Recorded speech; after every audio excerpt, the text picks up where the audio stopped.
military. 2、1、点火！点火！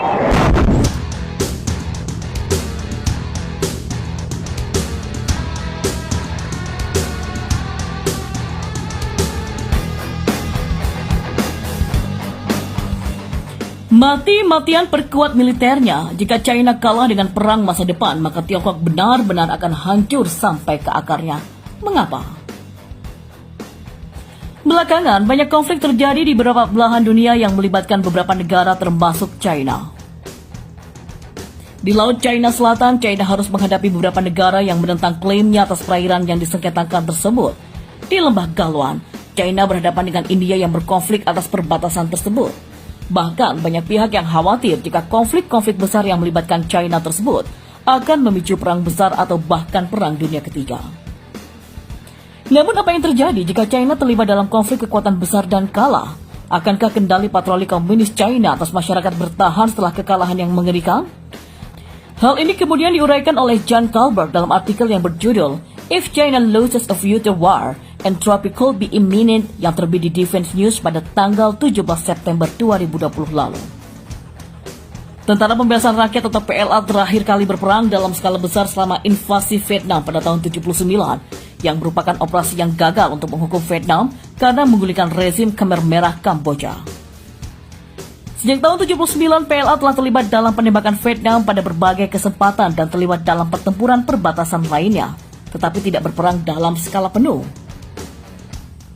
Dalam beberapa dekade terakhir, China meningkatkan pengeluaran pertahanannya dan memodernisasi militernya, termasuk pertahanan udara dan rudal jelajah yang canggih, menerjunkan perangkat keras militer canggih, dan membangun angkatan laut dari nol. Tetapi ada ketidakpastian dan signifikan tentang bagaimana kinerja militer China. Peperangan modern adalah integrasi, operasi gabungan, komando, kendali, intelijen, dan kemampuan untuk memahami dan melaksanakan pertarungan semua domain yang sedang berlangsung. Perang adalah mesin yang kompleks dengan margin kesalahan yang rendah dan dapat berdampak buruk bagi mereka yang tidak siap. Operasi militer Amerika Serikat selama 3 dekade terakhir di mana konflik dan keterlibatan yang berkepanjangan telah membuat Amerika Serikat berpengalaman. Kurangnya pengalaman China yang dikombinasikan dengan ambisi ekspansionis yang tidak realistis dapat menjadikan jatuhnya rezim. Meskipun mungkin terlihat seperti strategi kreatif bagi Tiongkok untuk memanen rahasia perdagangan dan kekayaan intelektual, serta menempatkan negara-negara berkembang dalam hutang untuk mendapatkan pengaruh, namun beberapa rasional aparat Tiongkok dipertanyakan. Visualisasi berulang kali dari kultus nasionalis Han muncul sebagai kekuatan di tengah kaum muda yang berkumpul di belakang rezim Presiden Xi Jinping, tetapi hal itu juga merupakan kelemahan yang signifikan. Kelemahannya secara mencolok terlihat dalam kebutuhan China akan pengawasan dan pengendalian penduduk untuk menjaga stabilitas, pengawasan dan penindasan yang begitu melingkupi kehidupan sehari-hari penduduk China. Semua kepercayaan chauvinis atau cinta tanah air dan bangsa yang berlebihan akan meledak seiring waktu karena asumsi yang tidak realistis bertambah. Dan begitu juga jumlah semua keputusan ideologis yang delusi. China saat ini didorong oleh cita rasa atau ideologi ekspansionisnya yang mencari konflik tanpa mampu secara strategis. Perlu dicatat bahwa tidak ada satu negara besar pun yang mencari sekutu China. Propaganda supremasi Tiongkok bekerja di masa damai, mengadakan demonstrasi besar-besaran dan memuji Mao Zedong sebagai seorang jenius militer, dan beberapa orang bernyanyi, menari, dan melambaikan spanduk merah. Tetapi, akankah cengkraman itu tetap ada jika PLA kalah? Dalam kasus kampanye militer yang gagal, apakah penduduk Tiongkok siap untuk korban penghinaan dan kegagalan?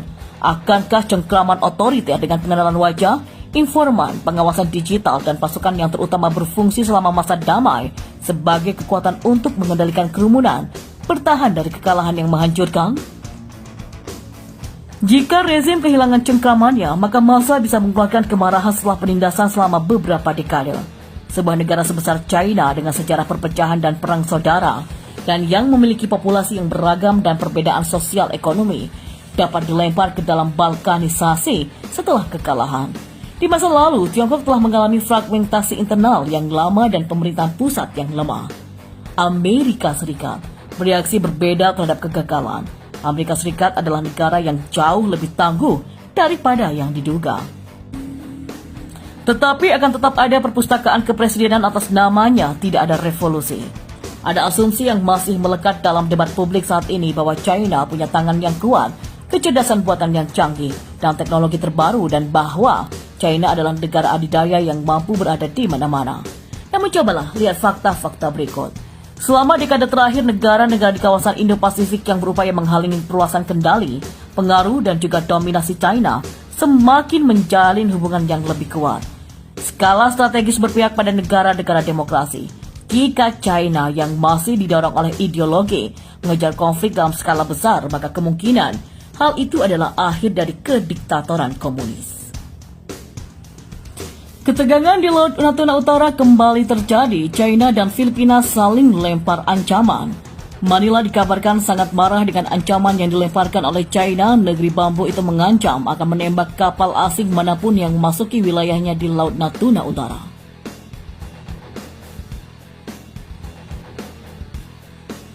Pada bulan Januari 2021 lalu, Beijing baru saja mengesahkan undang-undang terkait penjaga pantai yang juga dikenal sebagai hukum tembakan terbuka. Berdasarkan undang-undang milik China itu, maka Angkatan Laut dan penjaga pantai mereka diperintahkan untuk mengambil semua tindakan yang diperlukan, termasuk penggunaan senjata untuk mempertahankan kedaulatan di perairan yang disengketakan.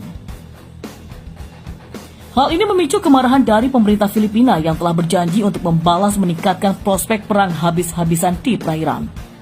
Menteri Luar Negeri Filipina Teodoro Locsin Jr. mengatakan hingga sejauh ini masih belum ada insiden yang terjadi.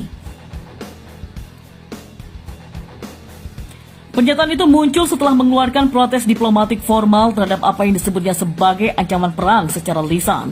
Di sisi lain, pihak kedutaan besar China di Manila membela undang-undang baru tersebut dan bersikeras itu sesuai dengan konvensi internasional. Banyak negara telah memberlakukan undang-undang yang sama, maka Hukum Penjaga Pantai Filipina atau PCG tahun 2009 menetapkan PCG sebagai angkatan bersenjata dan berseragam. Ujarnya. Tak satu pun dari undang-undang ini yang dilihat sebagai ancaman perang, tuturnya menambahkan. China telah memprovokasi ketegangan dengan negara tetangga regionalnya dan Amerika Serikat atas klaim kedaulatannya di Laut Natuna Utara.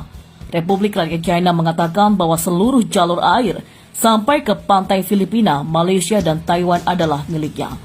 Klaim Beijing didasarkan pada garis 9 putus berbentuk U yang diukir di peta pada tahun 40-an oleh seorang ahli geografis Tiongkok.